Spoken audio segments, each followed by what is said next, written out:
राजस्थान में विधानसभा चुनाव को लेकर तैयारियां शुरू हो चुकी हैं।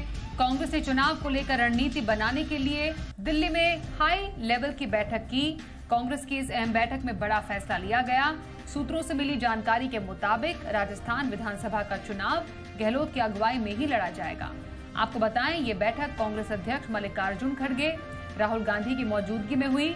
इस बैठक में मुख्यमंत्री अशोक गहलोत, सचिन पायलट समेत राजस्थान के कई बड़े नेता शामिल हुए, जहां ये फैसला लिया गया है।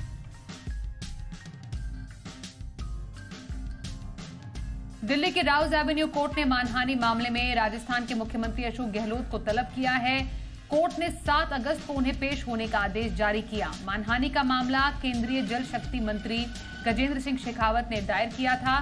फरवरी में सीएम अशोक गहलोत ने ट्वीट कर गजेंद्र सिंह शेखावत को संजीवनी घोटाले का आरोपी बताया था। इसके बाद शेखावत ने दिल्ली कोर्ट में उन्हें बदनाम करने का आरोप लगाकर आपराधिक मानहानि का केस दायर किया था। बीजेपी के पूर्वी और पूर्वोत्तर भारत के 12 राज्यों के वरिष्ठ नेताओं की आज गुवाहाटी में बैठक हुई। इस बैठक में 2024 के लोकसभा चुनाव की तैयारियों पर चर्चा हुई। बैठक में बीजेपी के राष्ट्रीय महासचिव बीएल संतोष, केंद्रीय मंत्री सर्बानंद सोनोवाल, असम के सीएम हिमंत बिस्व शर्मा, त्रिपुरा के सीएम मानिक साहा और पार्टी के सांसद विधायक सहित राज्य इकाई के अध्यक्ष शामिल हुए। असम बीजेपी के अध्यक्ष भावेश कालिता ने बताया कि बैठक में संगठन को मजबूत करने और आगामी चुनावों की रणनीति पर चर्चा हुई।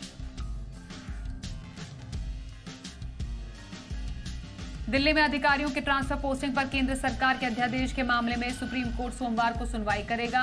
दिल्ली सरकार ने केंद्र के अध्यादेश को चुनौती देते हुए कोर्ट का दरवाजा खटखटाया है। दिल्ली सरकार की शक्तियों को लेकर केंद्र और राज्य के बीच चल रही खींचतान पर सुप्रीम कोर्ट ने दिल्ली सरकार के पक्ष में यह फैसला सुनाया था। सुप्रीम कोर्ट के फैसले के बाद केंद्र सरकार एक अध्यादेश लेकर आई, जिसमें एक बार फिर उपराज्यपाल को दिल्ली सरकार के ऊपर कर दिया गया। दिल्ली के मुख्यमंत्री कोर्ट का दरवाजा खटखटाने के साथ ही देश भर में घूम घूमकर अध्यादेश के विरोध में विपक्षी नेताओं का समर्थन मांग रहे हैं। आईआईटी का कैंपस अब देश के बाहर भी खुलने वाला है। देश के बाहर सबसे पहला आईआईटी कैंपस अफ्रीकी देश तंजानिया के जांजिबार में खुलने वाला है। इसे लेकर शिक्षा मंत्रालय, आईआईटी मद्रास और तंजानिया जांजिबार के मिनिस्ट्री ऑफ एजुकेशन के बीच एमओयू साइन हुए हैं। इस मौके पर जांजिबार के राष्ट्रपति और भारत के विदेश मंत्री डॉक्टर एस जयशंकर मौजूद रहे। आपको बताएं कि जांजिबार तंजानिया का सेमी ऑटोनॉमस प्रोविंस है। आईआईटी मद्रास के जांजिबार कैंपस में अक्टूबर से पढ़ाई शुरू हो जाएगी। पश्चिम बंगाल में 8 जुलाई को होने वाले पंचायत चुनाव से पहले हिंसा थमने का नाम नहीं ले रही और इसी क्रम में पिछले 24 घंटे के दौरान राज्य के अलग अलग हिस्सों में 3 और लोगों की मौत हुई। इसी के साथ पंचायत चुनाव की घोषणा के बाद से बीते 26 दिनों में चुनावी हिंसा में मरने वालों की संख्या बढ़कर 19 हुई है। बीरभूम जिले के सेरेंडा से आज सुबह एक बीजेपी नेता का संदिग्ध हालत में सड़क किनारे शव मिला। बीजेपी का दावा कि उनकी हत्या के बाद उनके शव को फेंक दिया गया। हरियाणा में अब कुंवारों को भी पेंशन मिलेगी। राज्य के मुख्यमंत्री मनोहर लाल खट्टर ने 45 से 60 आयु वर्ग तक के कुंवारे महिला पुरुष के लिए 2750 रुपए की पेंशन शुरू करने की घोषणा कर दी है। साथ ही सरकार उन पुरुषों को जिनकी पत्नी की मौत हो चुकी है उन्हें भी पेंशन देगी। सीएम ने कहा कि जिन पुरुषों की आय 3 लाख रुपए तक है उन्हें पेंशन का लाभ मिलेगा। सीएम ने बताया कि हरियाणा में ऐसे 5000 लोग हैं जिन्हें ये लाभ मिलेगा। सरकार को इसके लिए हर महीने 20 करोड़ रुपए खर्च करने होंगे।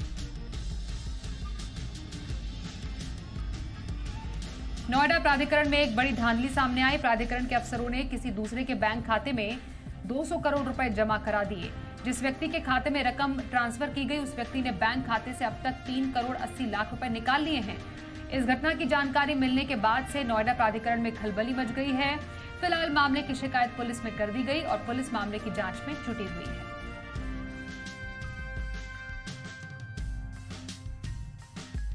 अयोध्या में राम जन्मभूमि परिसर की सुरक्षा पहले से ज्यादा चाक चौबंद होगी। सूत्रों की माने तो मंदिर की सुरक्षा का जिम्मा सीआईएसएफ के हवाले कर दिया गया है। इसके लिए सीआईएसएफ ने प्लान तैयार किया है, जिसे शासन से हरी झंडी मिल चुकी है। सीआईएसएफ के डीजी सहित दूसरे अधिकारियों ने हाल ही में राम मंदिर परिसर का दौरा किया था। सीआईएसएफ की कंसल्टेंसी विंग इस पूरे प्लान को तैयार करेगी। सुरक्षा का ऐसा खाका खींचा जा रहा है जिससे रामलला के भक्तों को असुविधा न हो।